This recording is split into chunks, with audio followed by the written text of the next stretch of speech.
யாதனா சரீரம். இப்போ இருக்கிறது பூதனா சரீரம். இந்த உடம்புக்கு என்ன பேர்? பூதனா சரீரம். இந்த உடம்பை விட்டுட்டு இந்த தூள தேகத்தை விட்டுட்டா நமக்கு முதல் எத்தனை சட்டை இருக்கு? 5 சட்டை. 5 சட்டை இருக்கா இல்லையா? காரண சரீரம், அப்புறம் குணசரீரம், அப்புறம் சூக்கும சரீரம், தூள சரீரம். வெளியே தெரியுது தூள சரீரம் தான். அதுக்குள்ள எத்தனை சட்டை இருக்கு? 4 சட்டை இருக்கு. சரிங்களா? இப்போ பிறப்பு முடிச்சாச்சு, வந்த வேலை முடிஞ்சிருச்சு. இப்போ எத்தனாவது சட்டை அழிஞ்சுது? 5வது சட்டையை அழிச்சிட்டார். இப்போ எத்தனாவது சட்டையில் இருக்கும் உயிர்? 4வது சட்டையில் இருக்கும். 4வது சட்டையில் இருக்கும். உடனே என்ன செய்வார்? சொர்க்கத்துக்கு அனுப்புறதா நரகத்துக்கு அனுப்புறதா அப்படின்னு இன்னொரு சட்டையை மாட்டுவார். அதுக்கு என்ன பேர்? யாதனா சரீரம். யாதனா சரீரம். பூதனா சரீரம் போனால் புரியட்ட ரூபம்தானே யாதனா சரீரமாகி சொர்க்கமுடு நரகு தீதுல அணுவாய் யோனி சேர்ந்துடும்னு சிவஞான சித்தியார் பாட்டு. சரிங்களா? இங்கிருந்து இன்னொரு 5வது சட்டையை மாட்டி எங்கே அனுப்புவார்? நரகத்துக்கும் சொர்க்கத்துக்கும் அனுப்புவார். அங்கே எப்படி இருக்குன்னு கேட்டிங்கன்னா, அதீதமான இன்பமும் அதீதமான துன்பத்தையும் நுகரலாம். எங்கே போனால்? சொர்க்கத்துக்கு போனால் அதீதமான இன்பம், நரகத்துக்கு போனால் அதீதமான துன்பம். அதை தாங்கிற மாதிரி ஒரு உடம்பு. இந்த உடம்பை வச்சுக்கிட்டு என்ன செய்ய முடியாது? சொர்க்கத்துக்கும் போக முடியாது, நரகத்துக்கும் போக முடியாது. ஏன்னா அந்த ரெண்டையும் இந்த உடம்பு தாங்காது. புரியுதுங்களா? இப்போ சொர்க்கத்துக்கு போனால் அந்த இன்பம் எப்படி இருக்கும்னா, இதை விட 1000 மடங்கு, சும்மா சொல்கிறேன், 1000 மடங்கு இன்பம் அதிகமாக இருக்கும். அப்போ இதை என்ன செய்ய முடியாது? நம்மளால் இந்த உடம்பை வச்சுட்டு அனுபவிக்க முடியாது. ஏன்னு கேட்டால் இப்போ புரியுற மாதிரி வச்சுக்குவோம். இப்போ டீ சாப்பிட்றோம், ஒரு ஸ்பூன் சர்க்கரை போட்டு கொடுத்தா குடிச்சிட்றோம். 2 ஸ்பூன் போட்டோன்னே என்ன செய்கிறோம்? சர்க்கரை நிறையா போச்சு, தகட்டுது. அந்த இனிப்பு என்ன செய்ய முடியல? இந்த நாக்குனால தாங்க முடியல. சொர்க்கத்தில் போனோன்னா அமுதம் கொடுப்பாங்க. எப்படி இருக்கும்? இதை விட 1000 மடங்கு தித்திப்பாக இருக்கும். இந்த நாக்கை வச்சுட்டு குடிக்க முடியுமா? குடிக்க முடியாது. அப்போது அவ்வளவு இன்பத்தையும் நுகர்ற மாதிரி ஒரு நாக்கு வேணுமா இல்லையா? அந்த நாக்கு அவ்வளவு அனுபவிக்கும். இது கூட உங்களால் புரிஞ்சிக்க முடியாது. நரகத்துக்கு போகிறோம். நரகத்துக்கு போனால் அவன் என்ன செய்கிறான்? அப்படியே போற்றி பகர்வடியில் சொல்கிறார் என்னென்ன செய்கிறான் அப்படின்னு. என்ன செய்கிறாங்களா? தொடையில் இருக்கிற சதையை வெட்டி எடுத்து சாப்பிடுன்னு கொடுப்பானா. ஆமாம், சாப்பிடுன்னு கொடுப்பானா. ஏன்? எனக்கு சதை ரொம்ப பிடிக்கும்னு சாப்பிட்டு இல்லையா? ஞாயிற்றுக்கிழமை போய் கடல் எலும்பு கிளும்பு போட்டுறாத, நல்லா பார்த்து போடுன்னு கேட்டில்ல, இந்த புடி அப்படின்னு என்ன செய்வானா? தொடையில் இருக்கிற சதையை வெட்டி கொடுத்து, ஈரா உன் ஊனை தின், உன்னோட சதையை சாப்பிடியா அப்படின்னு கொடுப்பானா. ஈரா உன் ஊனை தின் என்று அடித்தும் நாராசங்காய்ச்சி செவிமடுத்தும். அப்படியே நெருப்பை காய்ச்சி காதில் ஊற்றுவானம்மா. இந்த காதில் நெருப்பு அப்படியே கொதிக்கிற குழம்பு எங்கே ஊற்றுவானா? காதுக்குள்ளே ஊற்றுவானா. அப்போ என்ன ஆகணும்? துன்பம் இருக்கும், உசுறு போகாது. இப்போ இங்கே ஊற்றுனா என்ன ஆகும்? போயிடுவான். அப்போ அவனால் அனுபவிக்க முடியாது. அங்கே என்ன இருக்கும்? வேதனை இருக்கும், உயிர் போகாது. அப்படியே கொதிக்கிற எண்ணெயில் என்ன செய்வானா? தூக்கி சிக்கன் 65 தானே கேட்டேன், அப்படியே மசாலாவை நம்ம உடம்புல பூசி தூக்கி எங்கே போடுவானா? எண்ணெய் கொப்பரையில் போட்டு அப்படியே தாளித்து எடுப்பான். அப்புறம் என்ன செய்வாங்களா? நெருப்பு தூணை கட்டி பிடிக்குமா நம்ம. இதெல்லாம் போற்றி பகவடியில் இருக்கு. நெருப்பு தூண் அப்படியே தகன்னு அப்படியே நெருப்பு அப்படியே இரும்பு அப்படியே நெருப்பு மாதிரி இருக்குமா, போய் அதை கட்டி போடுறாம்மா. நான் கட்டி பிடிக்கணும். இதெல்லாம் செஞ்சால் என்ன ஆகக்கூடாது? உயிர் போகக்கூடாது. ஆனால் துன்பம் இருக்கும், உயிர் போகாது. அந்த உடம்பு எப்படி இருக்கும்? அப்போ அப்படி ஒரு உடம்பு.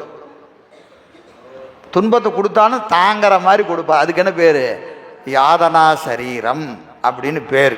5வது சட்டை அனுபவிச்சு முடிச்சுட்டு எங்கே வரமோ அங்கே வந்தோன்னா அதுக்கு தகுந்த மாதிரி உடம்பு. ஒன்றும் வேண்டாங்க. இப்போ நம்ம இங்கே இருக்கிறோம், வெய்ய காலத்தில் 104 நமக்கு எப்படி இருக்கு?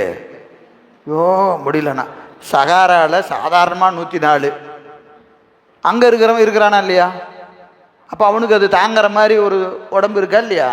104 டிகிரி சகாராவில் இருக்கிறவனுக்கு அவன் சாதாரணமாக சுற்றிட்டு இருப்பான். ஏன் ஒன்றும் பிரச்சனை இல்லைங்க அப்படிம்பான் இல்லைங்களா? நமக்கு மார்கழி வந்தால் நடுங்குது. ஆர்டிக்கில் போனீங்கன்னா -60ன்றான். அவன் சாதாரணமாக சுற்றிட்டு தெரிகிறான். அப்போ அவனுக்கு அந்த அதீதமான குளிரை தாங்குற மாதிரி ஒரு உடம்பு, இவனுக்கு அதீதமான வெப்பத்தை தாங்குற மாதிரி ஒரு உடம்பு. நீங்கள் சொர்க்க நரகம்லாம் நமக்கு தெரியாது, ஏதோ புருடா விடுறாரு புத்தகத்தில் இருந்துக்கிட்டு அப்படின்னு நினச்சிக்கலாம். இப்போவே நம்ம பார்க்குறோமா இல்லையா? நம்ம சகாராவில் போனாலும் இருக்க முடியாது, ஆர்டிக்கில் போனாலும் இருக்க முடியாது. ஏன்னா நமக்கு வினைக்கு தக்கவாறு இங்கே ஒரு உடம்பு. புரியுதுங்களா? அப்போ அந்தந்த இடத்துக்கு தகுந்தவாறு அந்த வினையை நுகர்வதற்கு தக்கவாறு இந்த உடம்பை பெருமான் கூட்டுகின்றான், உடம்பை கூட்டுகிறான். அதான் இங்கே என்னது? விண்படர்ந்து அத்தூடு வினையினால், வினைக்கு தக்கவாறு அங்கே போவான். போகிறதே சொர்க்கத்துக்கு போகணும்னா அதுக்கு என்ன வேணும்? நல்வினை. நரகத்துக்கு போகணும்னா தீவினை. அப்படி போய் எல்லாம் அனுபவிச்சுட்டு மேலே இங்கே வருவான். மேலே இங்கே வர எது போலனா கண்ட நனவை கனவுணர்வில் தான் மறந்து. நனவுல நடக்கிறது கனவுல தெரியாது, கனவுல நடக்கிறது நனவுல தெரியாது. ஏன்னா நனவு என்பது 5வது சட்டையினுடைய நுகர்ச்சி. இப்போ நம்ம பேசுறதுல என்னது? நனவு. இப்போ எதை வச்சு கேட்டுக்கிட்டு இருக்கிறீங்க? 5வது சட்டையால் இப்போ நீங்கள் கேட்டுக்கிட்டு இருக்கிறீங்க. கனவுக்கு போனால் இது ஞாபகத்துக்கு வராது. யாருக்காவது சிவஞான போதம் கனவுல பாடம்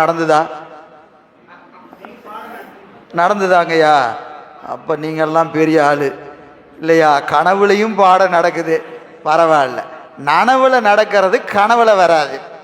ஏன்னா அங்கே சட்டை வேற. அது என்னது? சூக்கும சரீரம், இது தோள சரீரம். தோள சரீரத்தினுடைய அனுபவம் சூக்கும சரீரத்துக்கு வராது. சூக்கும சரீரத்தில் இருக்கிற அனுபவம் தோள சரீரத்துக்கு வராது. இல்லைங்க கனவுலாம் எனக்கு ஞாபகம் வரும் அப்படின்னா 1000 கனவுல 2 தான் ஞாபகத்துக்கு வரும். 998 ஞாபகத்துக்கு வராது. எங்கே போனோம்? எங்கேயோ போன மாதிரி இருந்தது, யாரோ வந்த மாதிரி இருந்தது, ஏதோ சொன்ன மாதிரி இருந்தது, இப்படி தான் சொல்ல முடியும். அது என்ன நடந்தது ஏது நடந்ததுன்னு என்ன செய்ய முடியாது, தெளிவாக சொல்ல முடியாது. ஏதோ ஒரு சில கனவு நமக்கு ஞாபகத்தில் வரும், தெளிவாக சொல்லுவாங்க. நான் போனேன், அவரை பார்த்தேன், அவர் வந்தார் போனான்னு 1-2 ஞாபகத்தில் இருக்கும். அது வேற. சரியா? கண்ட நனவை கனவுணர்வில். கனவு என்பது வினைக்கு தக்கவாறு வரும், வினைக்கு தக்கவாறு. கனவுலையும் வினை உண்டு. கனவுல ஒருத்தனை அடிக்கிற மாதிரி கனவு கண்டிங்கன்னா அது ஒரு வினை தான். கனவுல போய் ஒருத்தனை அடித்தோம் அப்படின்னு என்னது? அதுவும் வினை தான். ஒருத்தன் நம்மளை அடித்தானா அதுவும் வினை தான். கனவுலையும் என்ன உண்டு? வினை சம்பந்தம் உண்டு. சரி யா, அதுதான். ஒருத்தர் இப்போ அடி வாங்கினீங்கன்னா ஒரு வினை கழியுதுன்னு அர்த்தம். கனவு நிறையா கண்டா வினை கழியுதுன்னு இல்லை. அது நீங்கள் வினையை கழிக்கிற மாதிரி கனவு காணணும். நீங்கள் வினை செய்கிற மாதிரி கனவு கண்டீங்கன்னா ஜாஸ்தி ஆயிரும். கனவுல என்ன கனவு வருதுன்னு வேணுமா இல்லையா? வினையை கழிக்கிற மாதிரி கனவு கண்டா வினை கழியும். வினை செய்கிற மாதிரி கனவு கண்டா கனவுலையும் ஒருத்தனையும் வாழ விட மாட்டேன், தொலைச்சிருவேன் அப்படின்னு ஒரு கனவு கண்டோம்னு வச்சுக்கோங்க, என்ன ஆகும்? போச்சுரா. இவன் முழிச்சிட்டு இருக்கும்போது தான் வினை செய்கிறான்னா தூக்கத்துலையும் செய்கிறாயா அப்படின்னு ஆயிரும். அப்போ 2 அனுபவம் உண்டு. வந்தால் வினை கழியுது. அதான் எதை காண்றீங்களோ அதை பொறுத்து. வினை கழிகிற மாதிரி கனவு கண்டா வினை கழியுதுன்னு அர்த்தம்.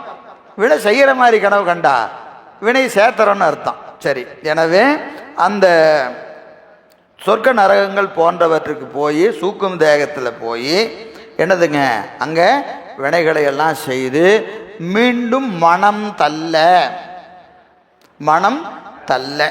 இது ரொம்ப நுட்பமான இடம். இந்த ஆன்மாக்கள் மேலே பிறப்பதற்கு வித்து எங்கே விளையுதுன்னு கேட்டிங்கன்னா மனம்ங்கிற கருவி. இதன் முதல் உற்பவத்திலிருந்து இதுக்கு தொடர்பு உண்டு. முதல் உற்பவத்திலேயே மனதினால தான் வினை செஞ்சு முதல் தேகமே வருது. அது ரெண்டாவது. இப்போது இறந்த உயிர் மேலே பிறக்குதுன்னு வச்சுக்கோங்க. ஏன் பிறக்குதுன்னு கேட்டால், இங்கிருந்து போகும்போத அவன் கடைசியாக என்ன நினைக்கிறான்,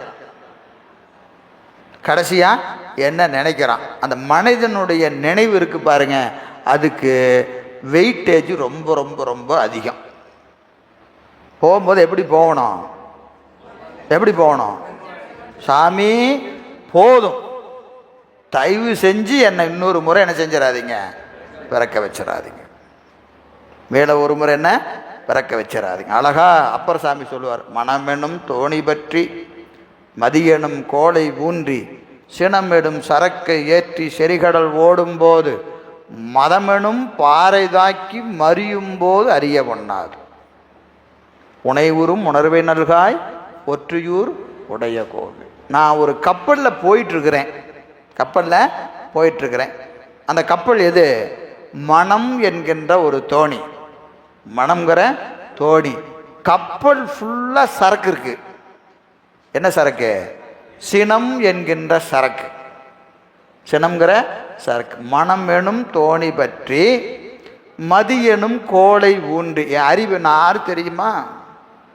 இப்போ ஒரு கப்பல் ஒரு ஓடத்தை தள்ளணும்னா என்ன செய்வாங்க, ஒரு குச்சி வச்சு தள்ளுவாங்கல்ல, அந்த குச்சி எதுன்னு கேட்டால் நான் யார் தெரியுமா என்கின்ற தற்போதம். மதியங்கிறது அறிவு என்னது, தற்போதம். அதை வச்சு என்ன செய்கிறேன், அப்படியே இந்த படகை ஓட்டுகிறேன், குச்சி வச்சு ஓடுகிறேன். சினம் எனும் சரக்கை ஏற்றி, வண்டி ஃபுல்லாக சரக்கு, வண்டி ஃபுல்லாக சரக்கு. சினம் எனும் சரக்கை ஏற்றி செறிகடல் ஓடும்போது, கடலில் போயிட்டுருக்கிறேன், கடலில் போயிட்டுருக்கிறேன். இதுக்கு என்ன கிடையாது, நங்கூரமெல்லாம் ஒன்றும் கிடையாது.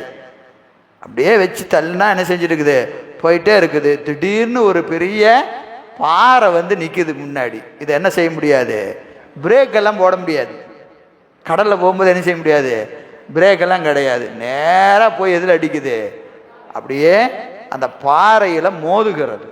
செறிகடல் ஓடும்போது மதம் எனும் பாறை, மதம் என்கிற பாறை என்னதுங்க, அந்த நான் யார் என்கின்ற அந்த ஆணவ மலம் அப்படியே பெரிய பாறையாக முன்னாடி நிற்குது.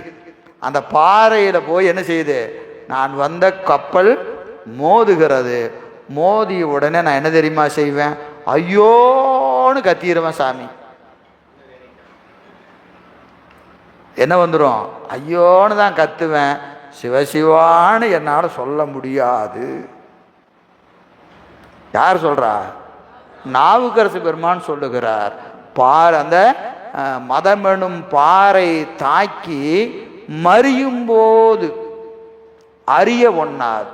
அப்போ என்னால் செய்ய முடியாது, உன் திருவடியை என்னால் நினைக்க முடியாது. அப்போ என்ன செய்யுங்க, எனக்கு ஒரே ஒரு உபகாரம் செய்யுங்கள், அந்த கணத்தில் உங்கள் திருவடியை நினைக்க வைக்க, உங்கள் திருவடியை உனை உறும் உணர்வை நல்காய் ஒற்றியூர் உடையவோ. அந்த இறக்குற கணம் என்ன நினைக்கணும், பெருமான நினைக்கணும். சிவசிவா போதும், இன்னொரு பிறப்பு எனக்கு வேண்டாம் அப்படின்னு நினைச்சிட்டா பிறவி இல்லை, பிறவி இல்லை. கேட்கறதுக்கு எவ்வளோ எளிமையாக இருக்கு, முடியவே முடியாது. எந்த உயிர் முத்திக்கு தயாராக இருக்கிறதோ அந்த உயிர் மட்டும்தாங்க அப்படி போகும். வேற எந்த உயிரும் அந்த நேரத்தில் என்ன செய்யாது, நினைக்காது. ஐயாறு வாயாறு பாயா முன்னம் ஐயாரா ஐயாரா என்று அலைங்கிறார். ஐயாறு என்னது, கோலை. சளி வந்து இங்கே தொண்டையை அடைக்கும், கர்ற கர்றன்னு அடைக்கும் போது என்ன செய்யும், அப்போ சிவசிவான்னு சொல்லணும்னு நினச்சா கூட வராதியா. நல்லா இருக்கும்போது சொல்லிடு, நல்லா இருக்கும்போதே சொல்லிடு. ஐயாறு வாயாறு பாயா முன்னம் ஐயாரா ஐயாரா என்று அலைங்கிறார். அப்போ இந்த உயிர் பிரிகிற நேரம் மனத்தினுடைய தொழில் மிக மிக முன்றியமையாது. மனத்தினுடைய தொழில் இன்றியமை. அப்போ என்ன நினைக்கணும், மனம் என்ன நினைக்குதோ, ஐயோ இத்தனை சொத்தை விட்டுட்டு போறனே, இத்தனை சொத்தை விட்டுட்டு போகிறேனே, என் வீட்டுக்காரி என்னை கண்டுக்க மாட்டேங்கிறாளே, என் பையன் என்னை பார்த்துக்க மாட்டேங்கிறானே, ஐயோ பூரா யாரும் என் பக்கத்தில் இல்லை, என்ன ஒன்றும் தப்பில்லை, எல்லாம் இருக்கிற மாதிரி இன்னொரு பிறப்புக்கு வா. எதை நினச்சிட்டு போகிறையோ அதை அனுபவிக்கிறதுக்கு இன்னொரு பிறப்பை கொடுத்துருவார். அதை அப்போ இதற்கு முன்னாடி இருந்த வினையெல்லாம் உண்டான்னு கேட்டால் எல்லாம் உண்டு. அப்போ முத்திக்கு தயாரானாதான் இறக்கிற போது பெருமான் திருவடியை நினைக்க முடியும். அதனால தான் நம்ம சொல்கிறோம் இல்லைங்களா, ஏப்பா இதை இருந்தால் கொஞ்சம் மண்ணை கரைச்சி ஊற்று, காசை தண்ணியில் போட்டு ஊற்று. ஏன் சாகிற போதும் மண்ணாசையும் பொன்னாசையும் விடுவதற்கு நம் தயாரல்ல, விடுவதற்கு தயாரில்லை. மண்ணாசை இருக்கிற ஆளுக்கு என்ன செய்ய, கொஞ்சோண்டு மண்ணை கரைச்சி தண்ணியில் கரைச்சி கொஞ்சோண்டு ஊற்று. அப்பா எனக்கு ஊற்றிட்டாங்க, சந்தோஷமாக போகுமா. என்னது மண், அந்த மண் மேலே அவ்வளவு பற்று. அப்புறம் அது பிறக்குமா பிறக்காதா, பிறந்து தான் தீரும். பொன்னாசை காசை போட்டு உரைச்சி நாக்கில் வச்சு தேய். ஐயா சாகிற போது காசை தேய்ச்சா தான் நீ போவேன்னா எப்படி வருவ, பிறந்து தான் ஆகணும், வேறு வழி இல்லை. அப்போது இந்த மனம், அதுக்கு தான் நம்ம சான்றோர் பெருமக்கள் இந்த உயிர் தத்தளிக்கிற போது என்ன செய்கிறாங்க, நல்லா பாட்டு திருவாசகம் போய் பாடியா. ஏன் அப்போ அது காதில் விழுவிட்டோம், இருக்கிற போது தான் இவன் கேட்கல, போகிற போதாவது என்ன செய்யட்டும், ஒரு திருவாசகத்தை கேட்டுட்டு போகட்டும் அப்படின்னு அந்த உயிர் மேல் கொண்டு இருக்கிற கருணையினால அந்த உயிர் தள்ளாடுகிற போது போய் திருவாசகம் போய் பாடுனான். நம்ம ஊருக்காரன்லாம் வம்பு பண்ணிட்டான், சாவர வீட்டில் பாடுறது திருவாசகம் தான். ஏதாவது இழுத்துட்டு இருந்துதான், ஏப்பா அங்கே தான் அந்த சிவனடியார் 4 பேர்த்த கூப்பிட்டு திருவாசகம் பாட சொல்லி இவர் போயிடுவாருன்றான். பாலை அனுப்புறதுக்கு திருவாசகம் ஆகி போச்சு. நம்ம பெருமான் எவ்வளவு கருணையோடு அதை செய்கிறான், நம்ம என்ன செய்கிறோம், எல்லாம் அப்படி தான். எதையுமே எளிமையாக கிடைச்சிதுன்னா அது அதன் பெருமை நமக்கு புரிவதில்லை. ஐயா உலகாயதர் பல பேர் அப்படி நினைக்கிறாங்க. நிறைய இடத்துல நம்ம கேள்விப்படுறோமா இல்லைங்களா, அடியார்கள் அப்படி நினைக்க மாட்டாங்க. மற்றவர்கள் பலருக்கு அப்படி ஒரு நினைப்பு இருக்குது. இப்போ திருவாசகம் ஒரு அடியார் இறந்து போனார், அங்கே போய் சிவபுராணம் பண்ண பக்கத்தில் வேடிக்கை பார்க்க வந்தவன், ஓ இறந்தா இந்த பாட்டு பாடு மாட்டிருக்குது, எங்கள் அப்பா இறந்துட்டார், யாராவது 2 பேரும் வந்து பாடுவீங்களா அப்படின்னு கேட்குறான். எதுன்னு ஒப்பாரி பாட்டுன்னு நினச்சிக்கிறான் இல்லைங்களா, தெரியாததுனால வர்றது, அது தப்பு இல்லை, அது அவருடைய பக்குவம், அவ்வளவுதான். சரிங்களா. எனவே மனம் தள்ள, மனம் தள்ள, அந்த மனம் தள்ளுவதினால என்ன ஆகும், அணுவாய் சென்று கருவில் விழும், மீண்டும் பிறப்புக்கு வரும், மீண்டும் பிறப்புக்கு வரும் என்று இந்த பாடல்ல காட்டுகிறார்.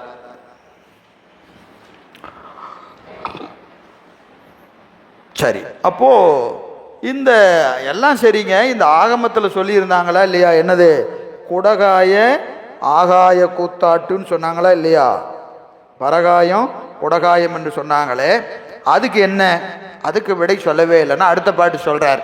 அடுத்த பாட்டில் சொல்லுகிறார், அரபுதன் தோல் உரிவும் அக்கணவும் வேறு பரகாயம் போய் வரும் அப்பண்பும் குடகாய ஆகாய கூத்தாட்டாம் என்பது அடாது உளம் போமாறு அது. இந்த உடம்பை விட்டு உயிர் போகிற போது சொல்லப்படுகிற ஓமை குடகாயம் பரகாயம்.